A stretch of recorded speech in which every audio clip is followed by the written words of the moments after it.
Bonjour à tous, chéris, de vous retrouver aujourd'hui dans une nouvelle vidéo et l'objectif c'est de répondre à une question très simple. Comment passer d'une queue de rat à une queue bien fournie sur nos chevaux ou, de façon plus globale, comment améliorer la beauté et l'état des crins et du poil de vos chevaux?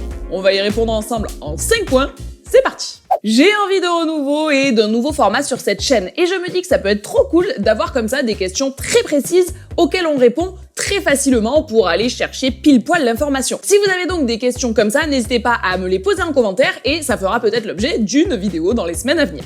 Assez de digression, nous allons aujourd'hui parler du avant-après de la queue du roi. Ne sortez pas cette phrase de son contexte, je vous en supplie. Pendant plusieurs années, j'ai considéré que, pas de chance, mon cheval c'était le plus beau de tous, mais par contre, en contrepartie, il allait pas avoir la queue la plus fournie du monde. En termes d'injonction de la beauté des chevaux, ça fait pourtant partie des choses que l'on regarde assez facilement. Est-ce qu'il a un beau toupet? Est-ce qu'il a une queue bien grosse et avec des beaux poils? Bon, s'il les a pas, c'est pas grave, c'est pas pour autant que c'est pas notre chouchou absolu, mais s'il les a, ça fait un petit plus. Je vous disais donc que moi je me disais, bon naturellement, le roi n'en a pas, écoutez, tant pis, il a tout le reste. Eh bien, 12 ans plus tard, je réalise qu'en fait, je faisais fausse route, j'étais dans l'erreur. Ce n'était pas la faute du roi si sa queue n'était pas magnifique, si son pelage n'était pas luisant, c'était la faute de sa propriétaire. Je faisais des gestes que j'aurais dû éviter de ouf et je ne faisais pas des gestes qui pourtant étaient très simples à mettre en place. Ma grande expérience aujourd'hui me fait venir vers vous en tant que maître ultime,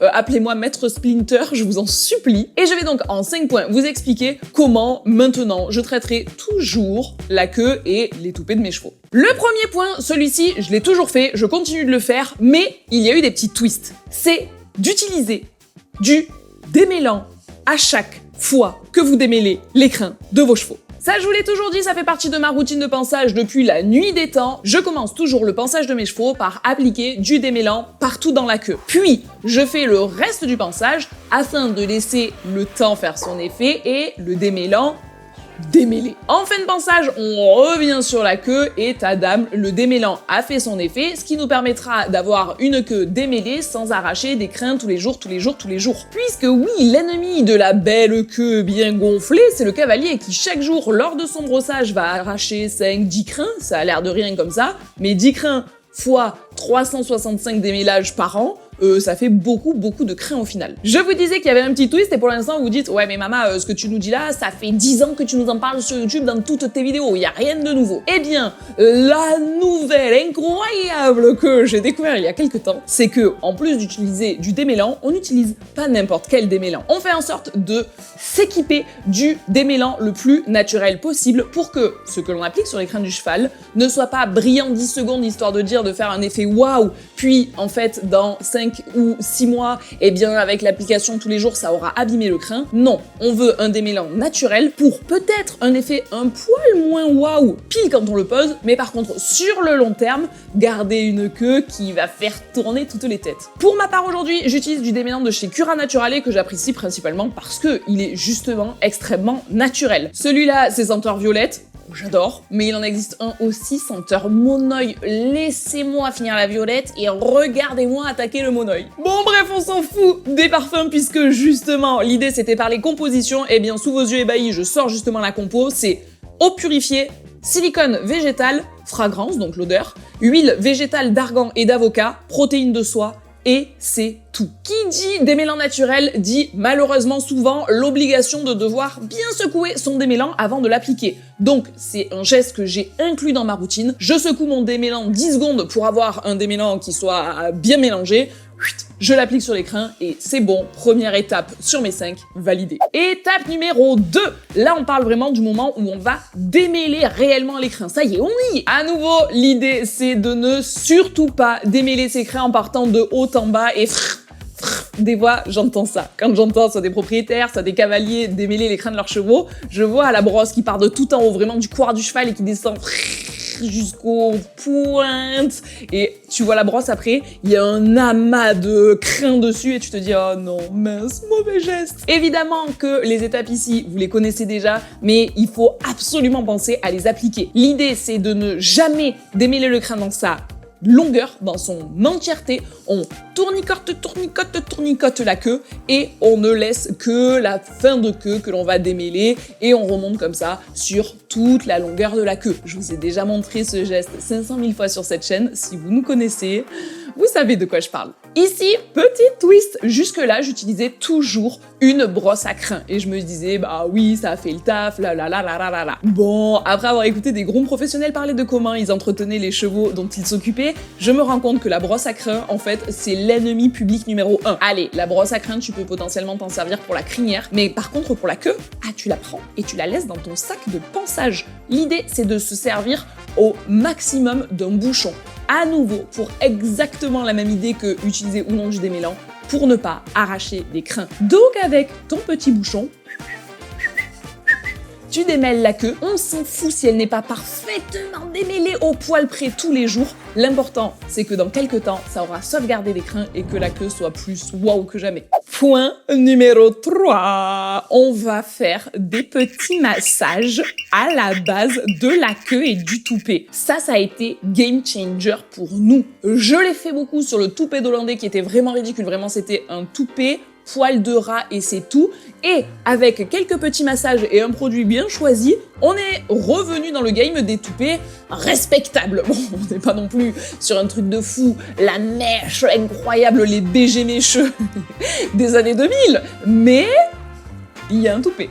Et avant, il avait juste 3 poils sur le caillou. Ce produit, si vous me suivez sur Instagram, vous l'avez vu passer, revu passer, re-revu passer. La première fois que je l'ai acheté, ça devait être il y a au moins 7 ans. Et depuis, il fait partie de mon petit monde des indispensables du pinçage. C'est le gel beauté et repousse du poil par Compagnon et compagnie, donc c'est ici. Celui-là, quand je travaillais chez Olala, je vous en avais tellement parlé que le jour où la marque est rentrée chez Olala Sellerie, vous avez mis le produit en rupture de stock, les gars. Mais les retours ont été unanimes, vous kiffez. À vrai dire, celui dont je vous parlais, je l'ai fini, terminé, il n'en reste plus une goutte au fond du pot. Et je suis en train en ce moment de tester pour vous le soin repousse du poil de chez Cura Naturale. À nouveau, l'objectif, c'est de l'appliquer pour avoir une crinière de rêve, mais également sur les petits bobos. Et au niveau de la composition, c'est très clean. Aloe vera, eau, huile végétale d'avocat, d'argan, huile essentielle de lavande, cad, niaouli et géranium rosate. Donc là, étant maman allaitante, je vais mettre une paire de gants pour l'appliquer. Alors appliquer seulement le produit, je pense que ça suffit pas. Pour moi, la clé de la réussite, c'est de l'appliquer tout en faisant un petit massage. Je viens donc prendre une noix de produit que je pose à la base des crins, que ce soit au niveau du toupet,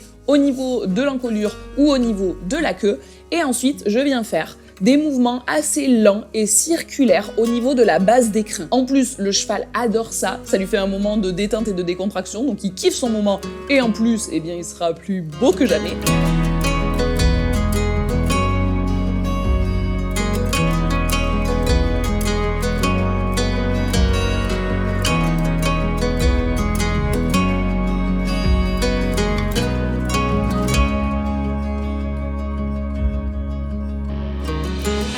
Je sais que beaucoup d'entre vous utilisent également de l'huile de ricin. Je ne sais pas ce que ça vaut, mais si vous avez déjà testé, dites-nous ça en commentaire. Le point numéro 4, il est pas mal. Moi, il m'a sauvé de grosses situations. On en revient à ce que je disais tout à l'heure. Le plus compliqué dans l'entretien d'une queue qui reste belle longtemps, c'est surtout qu'elle ne s'en mêle pas trop, raison pour laquelle je la démêle au quotidien. Eh bien, les fois où dehors, c'est le why, c'est dur d'avoir une queue qui reste nickel. En effet, il arrive que parfois, nos chevaux, en tout cas le mien qui vit en extérieur, aient tendance à adorer se rouler là où la boue est la plus boueuse, où la terre est la plus glaise, en gros, être le plus crado possible. Et toi, t'es là comme un taré à essayer d'avoir un cheval propre avec une queue démêlée. Ces jours-là, il faut être malin. Quand c'est vraiment les pires jours de l'hiver, ce que je fais, c'est que je sécurise la queue grâce à une tresse. Attention, on fait pas du tout une tresse la plus serrée possible, parce que là, ça va tirer les crins, ça va leur faire mal, ça va être désagréable pour eux, donc ça, on oublie. Par contre,